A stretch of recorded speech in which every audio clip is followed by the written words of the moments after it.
Selamat malam Bapak Ibu dan saudara-saudara sekalian yang dikasihi Tuhan Yesus. Berjumpa kembali bersama GKJ Sabda Mulia yang masih setia untuk mengikuti pemahaman Alkitab di GKJ Sabda Mulia ya. Bagaimana kabarnya hari ini?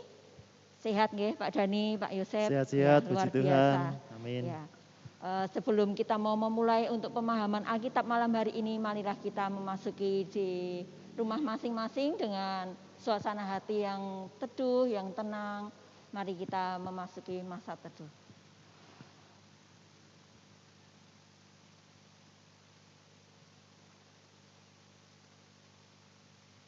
Terima kasih. Untuk memulai pemahaman Alkitab malam hari ini, marilah kita angkat pujian dari Kidung Jemaat 402.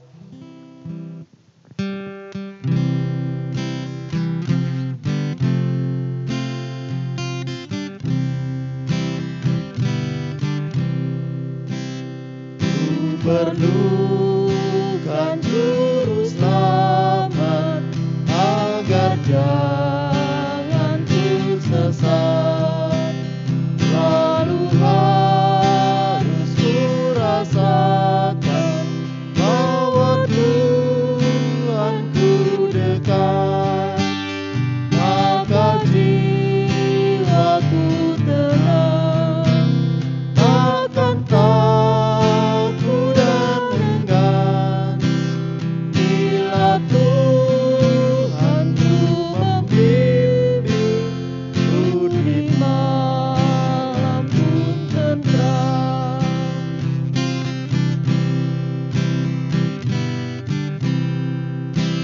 Ku perlukan juru selamat dalam rangka juangku, siang malam suka duka dengan Tuhanku tempuh, maka jiwaku tenang, takkan takut dan enggan bila Tuhanku membimbingku di malam tentram.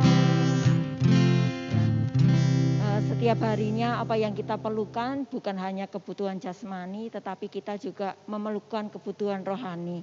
Setiap harinya kita memerlukan Tuhan dalam kehidupan kita. Setiap harinya kita memerlukan nafas untuk kita bernafas. Karena saat ini memang oksigen sangat mahal dan diperlukan untuk saudara-saudara kita yang membutuhkan di sana. Kita mengucap syukur apa yang Tuhan berikan untuk kita saat ini setiap harinya. Untuk memulainya kita mau datang pada Tuhan, kita berdoa. Mari kita berdoa. Kami ucap syukur Tuhan ketika malam hari ini Engkau kumpulkan kami. Kami mengucap syukur Tuhan ketika kami memiliki kerinduan untuk datang sama Engkau. Kami mengucap syukur Tuhan untuk kesehatan yang Engkau berikan. Kami mengucap syukur Tuhan untuk kebutuhan yang Engkau penuhkan. Kami mengucap syukur Tuhan untuk kami boleh datang ke hadirat-Mu. Saat ini Tuhan, tuntunlah kami untuk kami memahami firman-Mu. Biarlah kebutuhan akan rohani kami Engkau penuhkan. Saat kami datang Tuhan sama Engkau, Tuhan selalu menyambut kami dengan baik. Terima kasih Tuhan, kami serahkan untuk jemaat GKJ Sabda Mulia yang di rumah ataupun yang saat ini sedang sakit. Tuhan, tengok mereka satu persatu. Biarlah mereka mempunyai kerinduan untuk datang sama Engkau. Berkati Tuhan dan tuntun kami untuk pemahaman Alkitab malam hari ini. Kami serahkan hanya di dalam nama Tuhan Yesus Kristus. Haleluya, amin. Untuk melanjutkan kita mau menaikkan pujian dari Kidung Jemaat 355 bait yang 1 dan 2.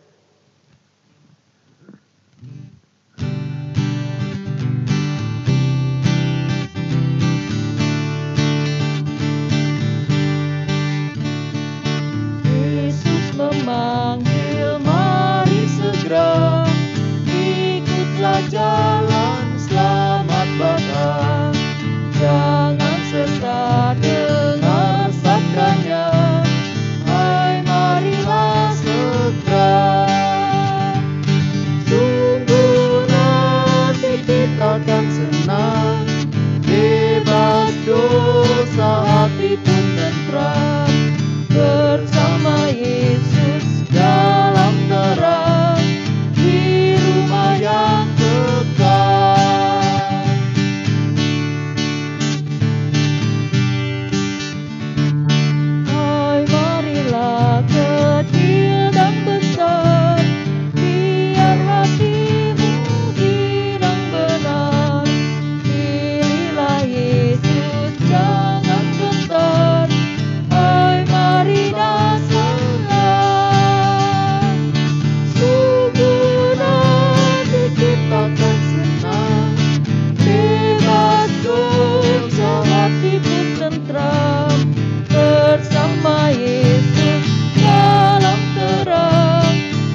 menerima firman Tuhan yang akan dibawakan oleh Bapak Dani. Silakan Pak. Terima kasih untuk Mbak Papu dan Pak Yosep yang bersama-sama dengan kita saat ini untuk menyelenggarakan pemahaman Alkitab secara online. Bapak, Ibu, dan saudara yang dikasihi oleh Tuhan Yesus Kristus, marilah bersama kita mendengarkan dan merenungkan firman Tuhan yang diambilkan dari kitab Injil Lukas pasal 15 ayat 1 sampai 7. Kitab Injil Lukas pasal 15 ayat 1 sampai 7. Demikianlah firman Tuhan. Para pemungut cukai dan orang-orang berdosa biasanya datang kepada Yesus untuk mendengarkan Dia. Maka bersungut-sungutlah orang-orang Farisi dan ahli-ahli Taurat, katanya, ia menerima orang-orang berdosa dan makan bersama-sama dengan mereka. Lalu ia mengatakan perumpamaan ini kepada mereka. Siapakah di antara kamu yang mempunyai 100 ekor domba, dan jikalau ia kehilangan seekor di antaranya, tidak meninggalkan yang 99 ekor di padang gurun, dan pergi mencari yang sesat itu sampai ia menemukannya. Dan kalau ia telah menemukannya, ia meletakkannya di atas bahunya dengan gembira. Dan setibanya di rumah, ia manggil sahabat-sahabat dan tetangga-tetangganya serta berkata kepada mereka, bersukacitalah bersama-sama dengan aku, sebab dombaku yang hilang itu telah kutemukan. Aku berkata kepadamu, demikian juga akan ada sukacita di surga karena satu orang berdosa yang bertobat, lebih daripada sukacita karena 99 orang benar yang tidak memerlukan pertobatan. Demikianlah firman Tuhan. Berbahagialah kita yang mendengarkan firman Tuhan dan yang melakukannya. Haleluya.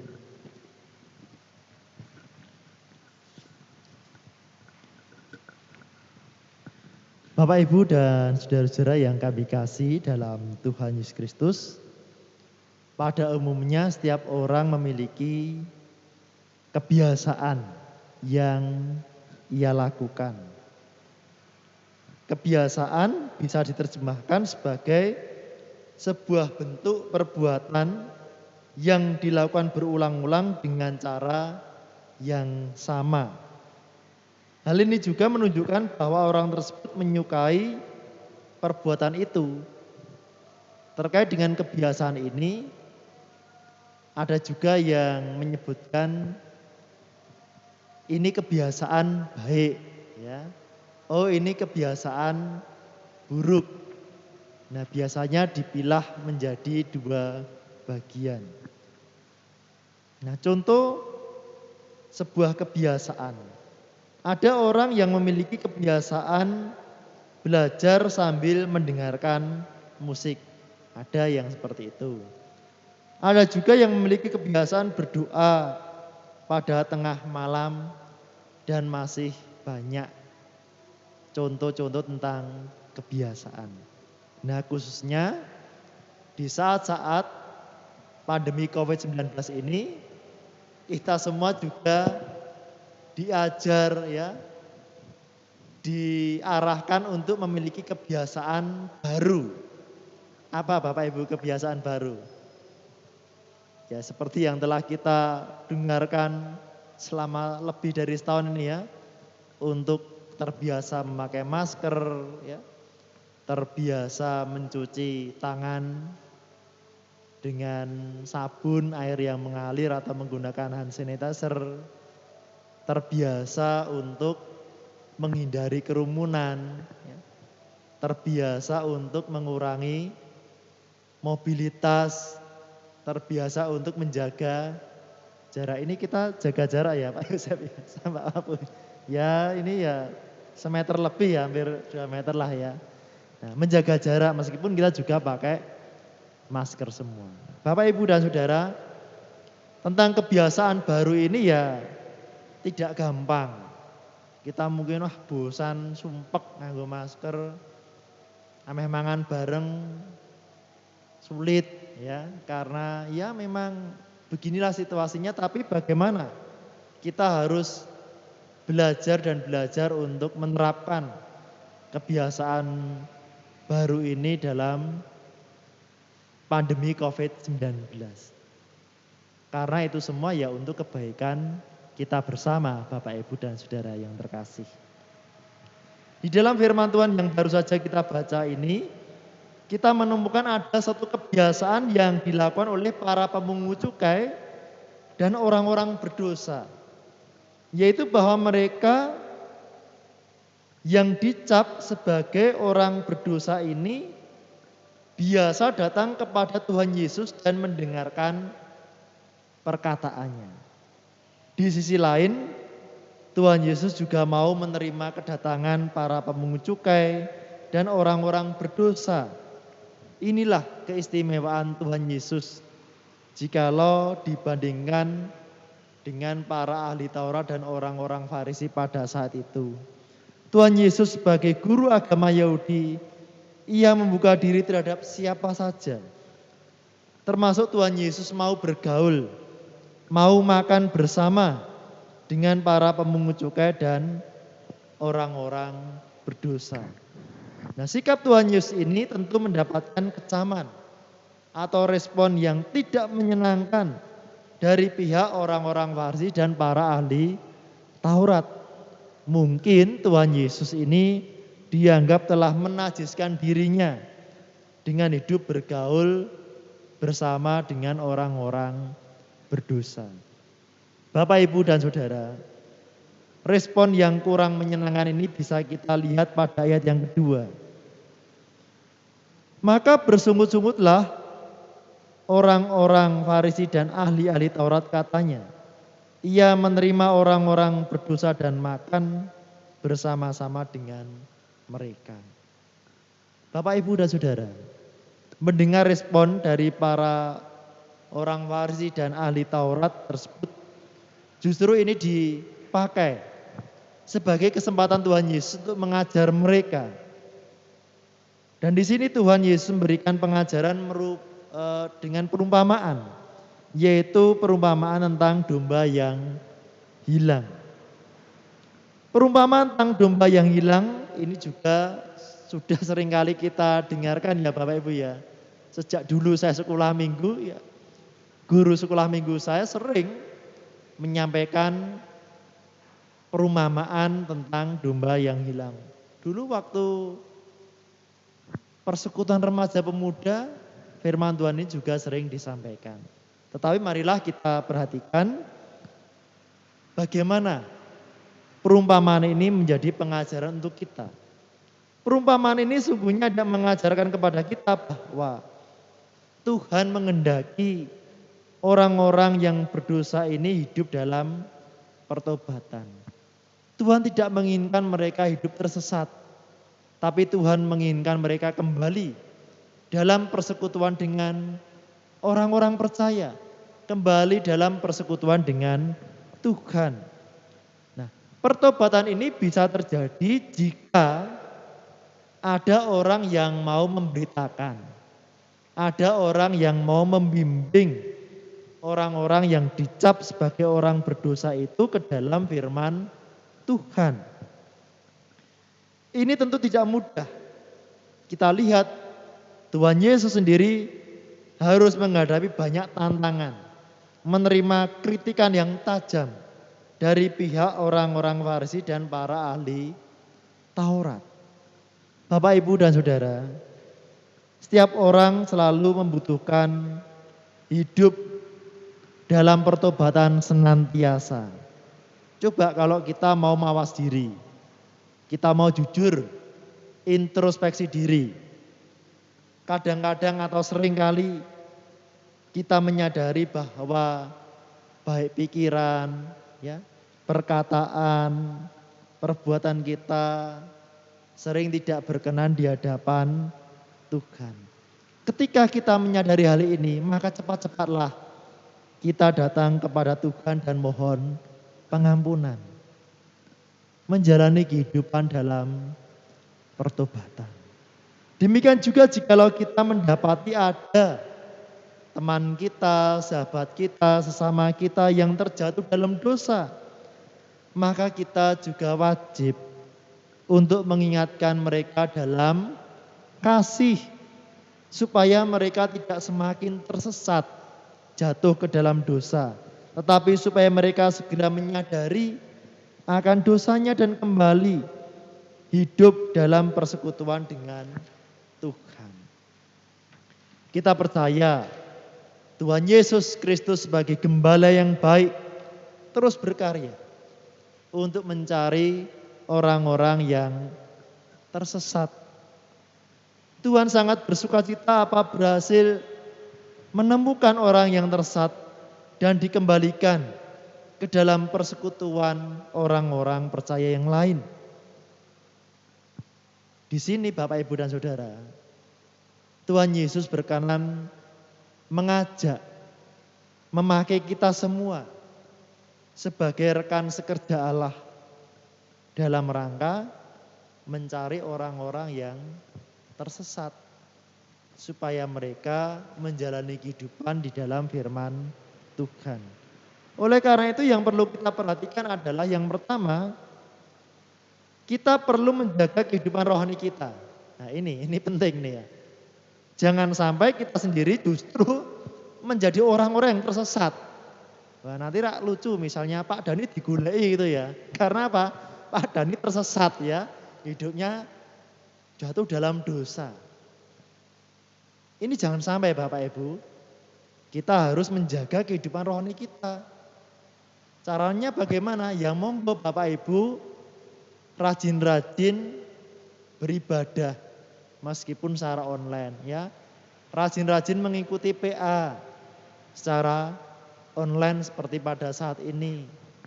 Rajin-rajin menjalani hidup dalam doa, mengikuti pelayanan, menyerahkan diri untuk hidup sesuai dengan firman Tuhan. Itu yang pertama. Jangan sampai diri kita justru menjadi orang yang tersesat ya, jangan sampai.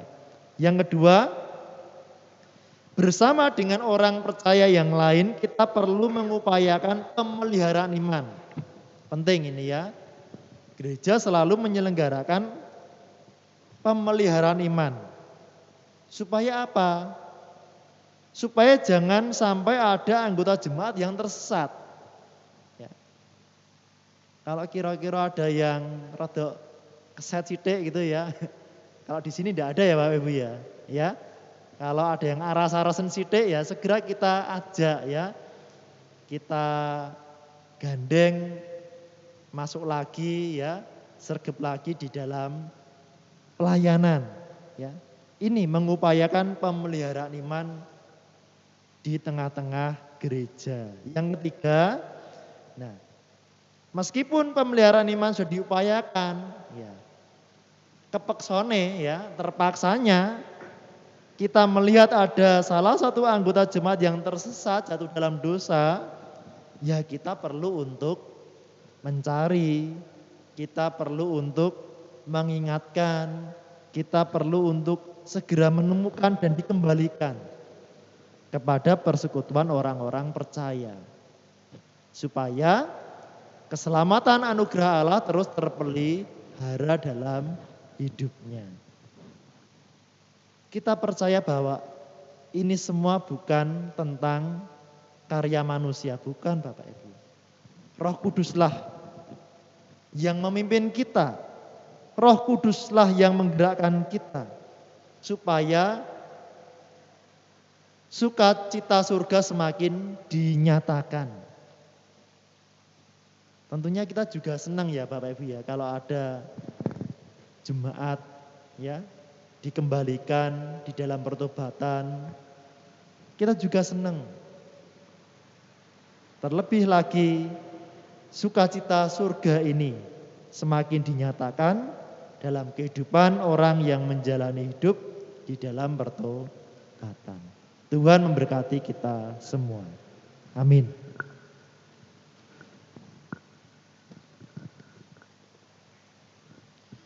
Marilah kita masuk di dalam pokok-pokok doa syafaat. Mari kita berdoa.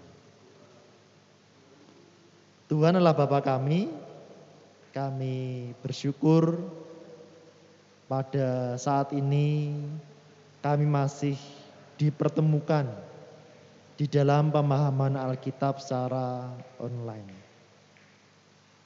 Bapa, biarlah melalui pemahaman Alkitab ini menjadi sarana bagi pemeliharaan iman kami, supaya kami jangan menjadi umat yang tersesat, menjadi umat yang merepotkan.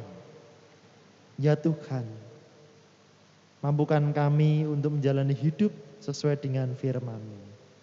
Pada saat ini Bapa, kami berdoa untuk saudara-saudara kami yang sakit, mereka yang terpapar COVID-19, mereka yang harus menjalani isolasi mandiri, baik di rumah sakit maupun di rumah masing-masing. Kiranya Tuhan menolong, kiranya Tuhan menguatkan, kiranya Tuhan berikan kesabaran dan penghiburan, supaya saudara-saudara kami ini lekas mendapatkan kesembuhan. Bapa, kami berdoa untuk gereja-Mu GKJ Satu Mulyo, mampukan gereja ini untuk terus melaksanakan pelayanan, meskipun di tengah-tengah keterbatasan pandemi COVID-19. Berkatilah para majelis gereja, para pengurus di masing-masing komisi kelompok, panitia tim yang ada, supaya kami semua semakin kompak, semakin dieratkan, semakin bekerja sama di dalam memajukan gereja Tuhan di GKJ Sabtu Mulyo ini. Sehingga gereja ini bisa menjadikan kesaksian yang baik di tengah-tengah masyarakat.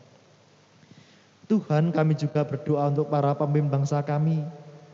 Berkatilah Bapak Presiden, Wakil Presiden, para wakil rakyat, demikian juga TNI, Polri, dan pejabat-pejabat yang lain Bapak, supaya mereka dimampukan untuk menjalankan tugas tanggung jawab mereka sesuai dengan kebenaran firman Tuhan. Berikanlah hikmat, berikanlah kesabaran, jauhkanlah mereka dari segala mara bahaya, dari segala godaan. Terima kasih Bapa. Inilah doa kami. Ampunilah kami akan kesalahan kami. Dalam nama Tuhan kami Yesus Kristus kami berdoa. Haleluya. Amin. Demikian Bapak Ibu, pembacaan perenungan firman Tuhan sekaligus doa-doa syafaat. Waktu selanjutnya kami serahkan kepada Mbak Papu dan Pak Yusuf. Ya. Monggo. Ya, terima kasih Pak Dani buat firman-Nya. Ya, kita diingatkan lagi ya, yang kemarin-kemarin kita itu mungkin yang kemana-mana, mampir-mampir, kita itu lupa akan jalan, kita tersesat sampai tersesat, tapi kita punya Tuhan, kita punya gembala yang baik. Kita mau tutup pemahaman Alkitab malam hari ini, kita mau angkat pujian, Tuhan Kau Gembala kami, dari Kidung Jemaat 407 bait 1 dan 2.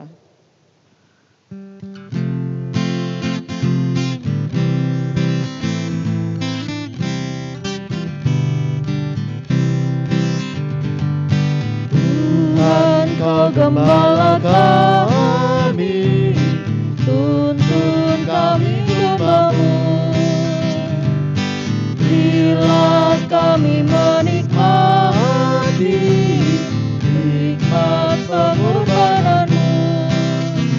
Tuhan Yesus, Juru Selamat, kami ini milik-Mu.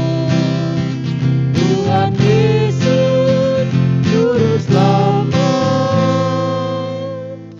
kami ini milik-Mu.